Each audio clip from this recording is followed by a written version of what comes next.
Hello കൂട്ടുകാരെ, അപ്പോൾ എല്ലാവർക്കും നമ്മുടെ ഡോറ വിഷ് ക്യൂട്ട് ഫാമിലിയിലേക്ക് സ്വാഗതം. ഇന്നൊരു വെറൈറ്റി വീഡിയോ ആയിട്ട് വന്നിരിക്കുക. എന്താണെന്നല്ലേ, ഇന്ന് ഞാനാണെങ്കിൽ കുറച്ച് പോത്തുംകാല് മേടിച്ചു. കണ്ട നല്ല ഇറച്ചിയുള്ള പോത്തുംകാല കണ്ട, നല്ല ഇറച്ചിയുള്ള ഇത് കുറേ ഉണ്ട്. ഏകദേശം ഒരു 3-3.5 കിലോയ്ക്ക് മേളുണ്ട് കേട്ടോ പോത്തുംകാല്. എല്ലാത്തിലും നല്ല മാംസമുള്ളതാണ്. അപ്പം ഇന്ന് നമ്മൾ പോത്തുംകാല് വെച്ചിട്ട് കറിയൊന്നുമല്ല വയ്ക്കാൻ പോകുന്നത്. ഇന്ന് പോത്തുംകാല് വെച്ച് നമ്മൾ ബിരിയാണിയാണ് വയ്ക്കാൻ പോകുന്നത്. ഇത് പോത്തുംകാല് മാത്രമല്ല കേട്ടോ, കുറച്ച് ഇറച്ചി പീസുകളുണ്ട്. അതായത് ഇതിൽ നിന്ന് തന്നെ അവർ കട്ട് ചെയ്ത് ഇട്ടിരിക്കുന്ന കുറച്ച് ഇറച്ചി പീസുണ്ട്. നമ്മളിവിടെ അടുത്തുള്ളൊരു ഇറച്ചിക്കടയിൽ നിന്നാണ് വാങ്ങിക്കുന്നത് കേട്ടോ. ഇറച്ചിക്കടയല്ല, അതൊരു വീട്ടിൽ ചെയ്യുന്നൊരു ഇതാണ്. അപ്പം നമ്മൾ അവിടെ നിന്നാണ് മേടിക്കുന്നത്. നല്ല മാംസമുള്ളതാണ്. അപ്പം ഇന്ന് നമ്മൾ ഇത് വെച്ചിട്ടാണ് നമ്മൾ ബിരിയാണി ഉണ്ടാക്കാൻ പോകുന്നത്. പാവങ്ങളുടെ ബിരിയാണിയാണ് ഇന്ന് ഉണ്ടാക്കാൻ പോകുന്നത്. അപ്പോൾ നിങ്ങൾ ചോദിക്കും, പാവങ്ങളുടെ ബിരിയാണി എന്ന് പറഞ്ഞിട്ട് ഇത്രയും വലിയ പോത്തുംകാലുണ്ടല്ലോ എന്ന്. പോത്തുംകാലുണ്ട്, ഒപ്പം തന്നെ നമ്മൾ റേഷനറി വെച്ചിട്ടാണ് നമ്മളിന്ന് ബിരിയാണി ഉണ്ടാക്കാൻ പോകുന്നത്. അപ്പോൾ ഈ പോത്തുംകാലിൻ്റെ കൂടെ വേറൊരു ഐറ്റം കൂടെ ഉണ്ട്, ഞാൻ കാണിച്ചു തരാം കേട്ടോ. ഇത് ഏകദേശം ഒരു 700 ഗ്രാമുള്ളൊരു സംഭവമാണ്. എന്താണെന്ന് വെച്ച് കഴിഞ്ഞാൽ നമ്മുടെ പോത്തിൻ്റെ വാലാണിത്. കണ്ട, അതായത് ചെറിയ ചെറിയ പീസാക്കി അവർ കട്ട് ചെയ്ത് തന്നെയാണ്. ഇത് പോത്തിൻ്റെ വാലാണ്. 700 ഗ്രാമോളം ഉണ്ട്. കണ്ടില്ലേ, ഇത് നിങ്ങൾക്ക് ഇത് കണ്ടാൽ മനസ്സിലാകും. കണ്ട, റൗണ്ട് ഇത് പോത്തിൻ്റെ വാല. ഇത് ഞാൻ തൂക്കി മേടിച്ച് അവരെ കട്ട് ചെയ്ത് തന്നു. ഇതിൽ നല്ല മാംസമുണ്ട്. കണ്ട, നിങ്ങൾക്ക് കണ്ടാൽ മനസ്സിലാവും പോയി. അപ്പോൾ ഇതെല്ലാം കൂടി ഇട്ടിട്ടാണ് നമ്മളിന്ന് പോത്തുംകാല് വെച്ച് ബിരിയാണി ഉണ്ടാക്കാൻ പോകുന്നത്. അതായത് പോത്തിൻ്റെ കാലുണ്ട്, പോത്തിൻ്റെ വാലുണ്ട്, ഇറച്ചിയുണ്ട്, അങ്ങനെ എല്ലാം ഉണ്ട്. ഇതെല്ലാം കൂടെ വെച്ച് നമ്മളിന്ന് പോത്തുംകാല് ബിരിയാണി, അതായത് നമ്മുടെ സാധാരണ റേഷനരി ഇല്ല, നമ്മുടെ റേഷൻ കടയിൽ നീട്ടുന്ന റേഷനരി, അത് വെച്ചിട്ടാണ് ബിരിയാണി ഉണ്ടാക്കുമ്പോൾ. അത് വെച്ച് ഉണ്ടാക്കുമ്പോൾ കുറച്ച് റിസ്ക്കാണ്. ഒരുപാട് വേവില്ലാതെ നമ്മൾ എടുക്കണം. സാധാരണ റേഷനരി ആകുമ്പോഴത്തേക്ക് അല്ല, ബിരിയാണി അരി ആകുമ്പോൾ നമ്മൾ അങ്ങനെ ഒരുപാടൊന്നും ശ്രദ്ധിക്കേണ്ടി വരത്തില്ല. അങ്ങനെ വെന്ത് ഭാഗം നോക്കിയാൽ റേഷനരി ഇച്ചിരി പാടാണ്. അപ്പോൾ റേഷനരി വേവിക്കാനുള്ള വെള്ളം ഞാൻ അവിടെ വെച്ചിട്ടുണ്ട്. ഇനി ഇത് നമുക്ക് നന്നായിട്ട് കഴുകിയെടുത്തതിന് ശേഷം ഞങ്ങളിവിടെ ചെയ്യുന്ന രീതി ഞാൻ കാണിച്ചു തരാം. കടകളിലൊന്നും ചെയ്യുന്ന രീതിയിൽ, കല്യാണ വീട്ടിൽ ചെയ്യുന്ന രീതിയിലല്ല, നമ്മൾ സാധാരണ വീട്ടിൽ, അതായത് തമിഴ്നാട് സ്റ്റൈലിലാണ് ഞാനിത് ഉണ്ടാക്കാൻ പോകുന്നത് കേട്ടോ. നിങ്ങൾക്കിത് കണ്ടാൽ മനസ്സിലാവും. തമിഴ്നാട് തമിഴ്നാട് സ്റ്റൈലെന്ന് പറയാൻ പറ്റില്ല. സാധാരണ ബിരിയാണി അങ്ങനെയാണ് ഉണ്ടാക്കേണ്ടത്. പക്ഷെ നമ്മൾ പിന്നെ ഇവിടെ കുറച്ച് വെറൈറ്റി ഒക്കെ ആയിട്ട് വെള്ളച്ചോറൊക്കെ വെച്ചിട്ടാണ് നമ്മളെല്ലാവരും ബിരിയാണി ഉണ്ടാക്കുന്നത്. സത്യത്തിൽ ബിരിയാണി ഉണ്ടാക്കുമ്പം ബീഫ് അല്ലെങ്കിൽ ചിക്കൻ ഏതാണോ ഉണ്ടാക്കുന്നത് അത് അതിനകത്തിട്ട് വേവിച്ച് തന്നെയാണ് ഉണ്ടാക്കുന്നത്. അപ്പോൾ ഇന്ന് ആ രീതിയിൽ തന്നെയാണ് ഞാൻ ഉണ്ടാക്കുന്നത്. ഇത് ഒരു ദം ബിരിയാണി പോലെ എന്ന് വേണമെങ്കിലൊക്കെ പറയാം. എന്തായാലും ഉണ്ടാക്കി വരുമ്പോൾ എങ്ങനെയാണെന്നുള്ളത് അറിയാം. എന്തായാലും കണ്ടല്ലേ, ഇനി ഇത് വെച്ചിട്ട് നമ്മൾ ഉണ്ടാക്കാൻ പോകും. നമ്മുടെ ഗബ്രൂട്ടൻ അവിടെ നിന്നുകൊണ്ട് വിളിക്കുന്നുണ്ട് കേട്ടോ. ആ ഗബ്രൂട്ടൻ ഉറങ്ങാൻ വേണ്ടി കയറിയാണ് ഉറക്കിയപ്പം ഭയങ്കര കുരുത്തക്കേടാണ്, കുസൃതി കൂടി വരിക. എന്ത് ചെയ്യാൻ? അപ്പോൾ നമുക്ക് ബിരിയാണി ഉണ്ടാക്കുന്ന പ്രോസസ്സിങ്ങിലേക്ക് പോകാം. അപ്പോൾ നമ്മളാണെങ്കിൽ എല്ലിൽ നിന്നും ഇറച്ചി വേർതിരിച്ചെടുത്തിട്ടുണ്ട് കേട്ടോ.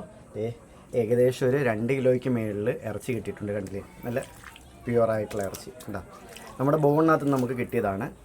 2 കിലോയ്ക്ക് മേളിലുണ്ട് ഈ ഇറച്ചി എങ്ങനെ പോയാലും.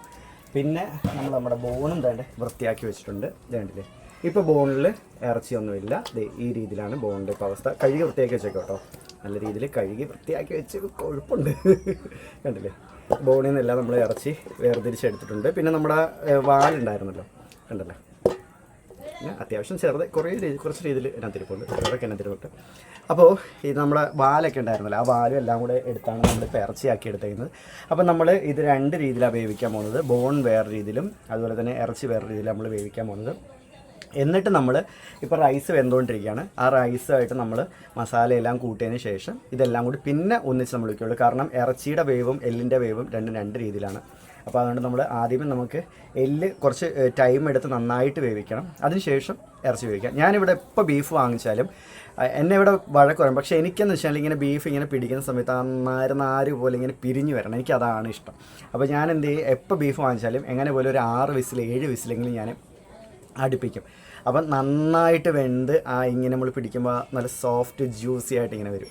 പിന്നെ ബോണ് നമുക്ക് എങ്ങനെ പോലെ ഒരു 10-12 വിസിലെങ്കിലും അടുപ്പിക്കണം. നല്ല രീതിയിൽ ബോണ് വേവണം. വെന്ത് അതിനകത്തുള്ള ദശയും അതിനകത്തുള്ള സത്വമൊക്കെ ഇറങ്ങി വരണം. അപ്പോൾ ആ രീതിയിൽ വേണം നമ്മൾ വേവിക്കാനായിട്ട്. അപ്പോൾ അതുകൊണ്ട് നമുക്കിതെല്ലാം ഇനി വേവിച്ചിട്ട് കാണാം. അപ്പോൾ കൂട്ടുകാരെ, നമ്മുടെ റൈസ് വെച്ചിട്ടുണ്ട്. അതിനകത്തോട്ട് നമ്മളിനി നമ്മുടെ തന്നെ വേവിച്ച് വെച്ച പോത്തുംകാൽ ഇടാൻ പോവാം. എന്നെ കൊണ്ട് പറ്റുന്നില്ല.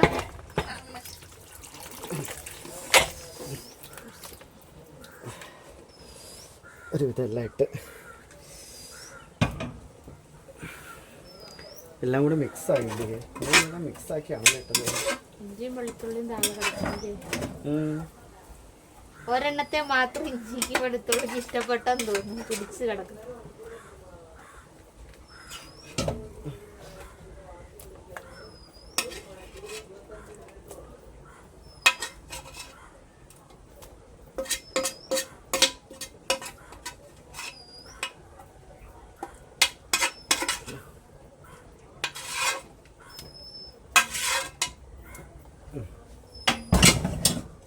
ഇനി നമുക്കിതെല്ലാം കൂടെ ഒന്ന് മിക്സ് ചെയ്യാം.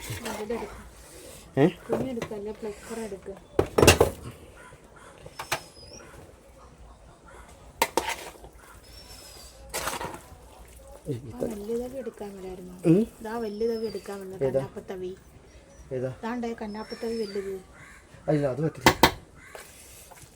ഇളക്കാനല്ല, അത് കൊണ്ടുപോകും.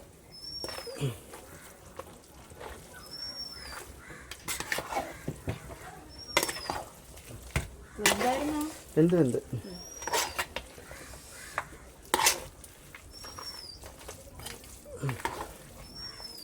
ഇതെല്ലാം കൂടെ മിക്സ് ചെയ്യണ്ടായിരുന്നു. പിള്ളേർക്ക് ഇച്ചിരി മാറ്റി വെക്കാൻ മേലായിരുന്നു. ഏത് പിള്ളേർക്ക്?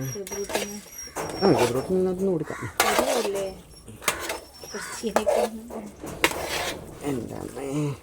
സൂക്ഷിച്ച്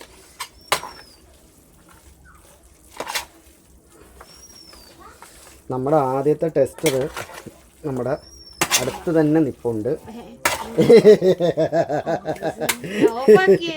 ഇല്ലല്ലോ, ഓഫാക്കിയിട്ടില്ലല്ലോ. എവിടെയും ഓ എവിടെയും ഇല്ല. ഞങ്ങൾക്ക് ചെവിയില്ല. അപ്പം നമ്മളപ്പം നമ്മുടെ നിക്ക് ടെസ്റ്റ് ചെയ്തിട്ട് പോകുമ്പോള് അങ്ങനല്ല. ഇപ്പൊ എന്തോന്നും പീസൊന്നും കാണുന്നില്ല. എനിക്ക് നല്ലൊരു മാംസ പീസ് നോക്കിയെടുക്കട്ടെ.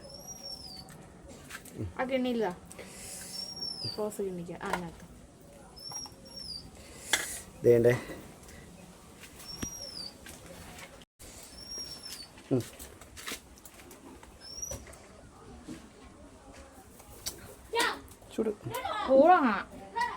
ചൂടണ്ടാണ്. ഉപ്പും പുളി ഉപ്പ് കുറവാണെന്ന് തോന്നുന്നു. കറക്റ്റാണോ? എരിവ് നല്ല എരിവുണ്ടോ? നല്ല എരിവുണ്ടോ? നല്ല എരിവുണ്ടോ?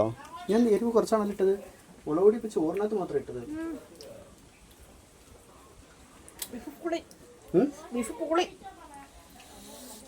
എരിവില്ലല്ലോ.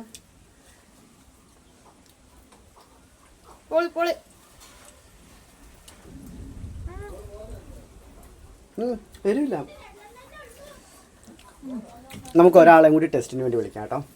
പ്രിൻസേ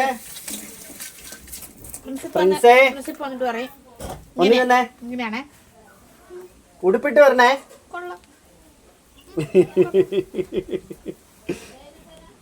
പെട്ടെന്ന് വാ. പ്രിൻസ് അങ്ങനെ വീഡിയോക്ക് ഒന്നും വരുത്തില്ല കേട്ടോ. ഇപ്പൊ ഭയങ്കര മടിയാ വീഡിയോക്ക് വരാനൊക്കെ. പെട്ടെന്ന് വാ.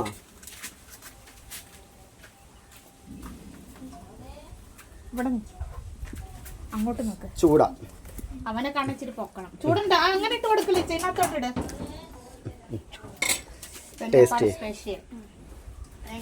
ചൂട് നോക്കി കഴിക്കും. ചൂടെന്ന് ഞാൻ പറഞ്ഞു.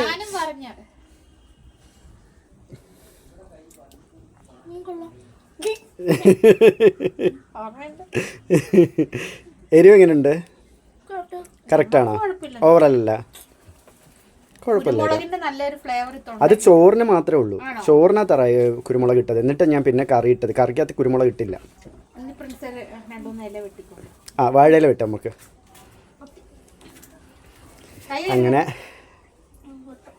അങ്ങനെ നമ്മുടെ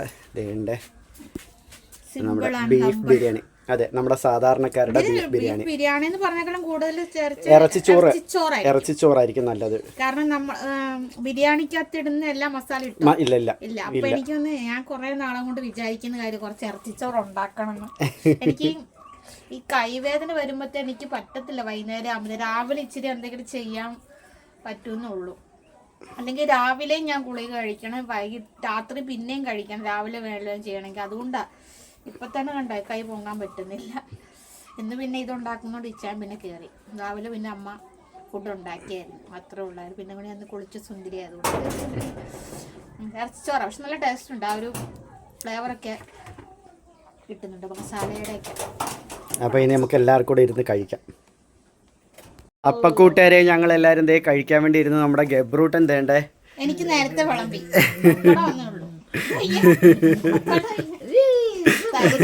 തൈരും തൈരും പപ്പടം. അമ്മ ആണെങ്കിൽ നമ്മുടെ ബിരിയാണി കണ്ടിട്ട് ഞെട്ടിപ്പോയി. വേണ്ടേ നമ്മുടെ ബിരിയാണി. ഇത് നമ്മുടെ ഇന്നത്തെ ഇറച്ചിച്ചോറ്. അപ്പോൾ നമുക്ക് ഓരോരുത്തർക്കും വിളമ്പി കൊടുക്കാം. എല്ലാവരും ഇരിപ്പുണ്ട്.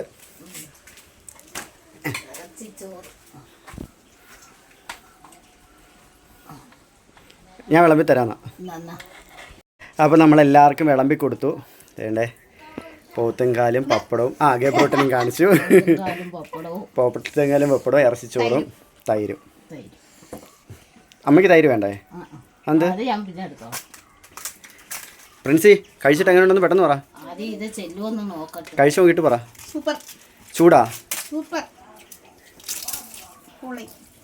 പ്രിൻസ് അഭിപ്രായം പറഞ്ഞതാ. കഴിക്ക്, വായിലോട്ട് വെച്ചവിടെ കൊള്ളാന്നോ. എരിവുണ്ടോ? എരിവുണ്ടോ?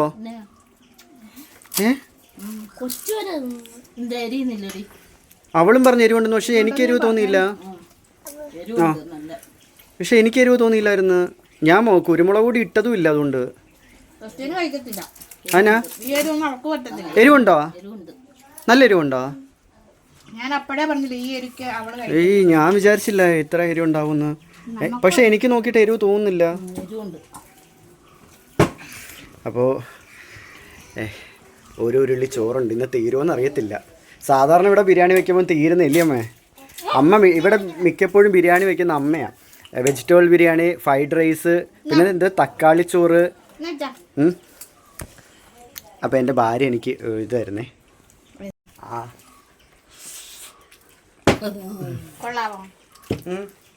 എരിവുണ്ടോ? ഇഞ്ചിക്കുത്തല.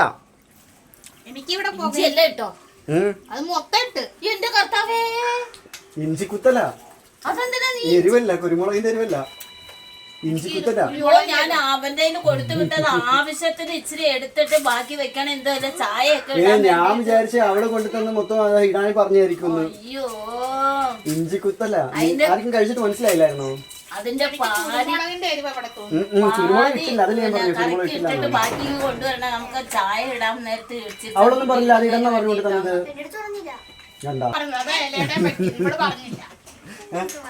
ഗബ്രു ചുമ്മാ മോനെ. അല്ല അവള് വന്ന് പറഞ്ഞില്ലെങ്കിൽ ഞാൻ അവിടെ നിന്നോണ്ട് ഞാൻ വിളിച്ചു പറഞ്ഞല്ലേ. ഇല്ല ഞാൻ കേട്ടില്ല. ഞാനും കേട്ടില്ല. ആവശ്യം നമ്മുടെ പ്രിൻസ് ആണെങ്കിൽ മജ്ജ അതിനകത്തുനിന്ന് തട്ടിയെടുത്ത് അകത്താക്കുക. കൊട്ടുക, താഴോട്ട് കൊട്ട്. അങ്ങനല്ല. ഓ ഓ അത് പൊട്ടത്തൊന്നുമില്ല. എന്ത് വരാത്ത? അതാ വരുന്നുണ്ട്. അതിനകത്ത് കുറവാണെന്ന് തോന്നില്ലേ? നമുക്കൊരു കമ്പി ഇട്ട് കുത്താടാ. ഉണ്ട്.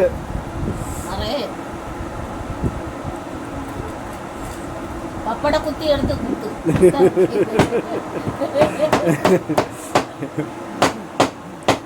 നീ അതവിടെ വെക്കുക. അത് ലാസ്റ്റ് കഴിക്കാം. മാംസമൊക്കെ പറക്കി കഴിക്കും. അതൊക്കെ കഴിക്കും. അതൊക്കെ എടുത്ത് കഴിക്കും. ഡോറയുടെ ഫ്രണ്ടിലും ഇരിപ്പോണ്ട് വരണം. ബിഗ് വരണം.